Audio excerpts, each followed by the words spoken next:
બનાસકાંઠાની parole furlough સ્ક્વોડે Deodar પંથકમાં ફિલ્મી ઢબે દરોડો પાડીને વિદેશી દારૂ ભરેલી કાર સાથે એક બુટલેગરને ઝડપી પાડવામાં મોટી સફળતા મેળવી છે।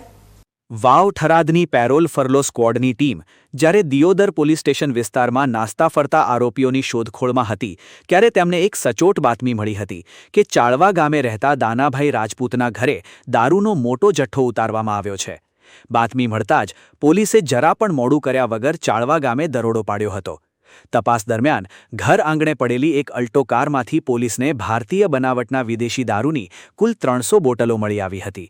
પોલીસે દારૂનો આ જથ્થો જોઈને તાત્કાલિક ગાડીના માલિક દાનાભાઈ ઓકાભાઈ રાજપૂતની અટકાયત કરી લીધી હતી। પોલીસની ગણતરી મુજબ ઝડપાયેલા દારૂની કિંમત આશરે 64,000 રૂપિયાથી વધુ થાય છે। દારૂના જથ્થાની સાથે પોલીસે 50,000ની કિંમતની અલ્ટો કાર અને મોબાઈલ ફોન મળીને કુલ 1,19,596 રૂપિયાનો મુદ્દામાલ કબજે કર્યો છે। પોલીસની પ્રાથમિક પૂછપરછમાં સામે આવ્યું છે કે આ દારૂનો જથ્થો કોઈ અન્ય શખ્સે ભરાવી આપ્યો હતો, જેથી પોલીસે પકડાયેલા શખ્સ અને દારૂ મોકલનાર અજાણ્યા શખ્સ વિરુદ્ધ દિયોદર પોલીસ સ્ટેશનમાં પ્રોહિબિશન એક્ટ હેઠળ ગુનો નોંધી વધુ તપાસ હાથ ધરી છે।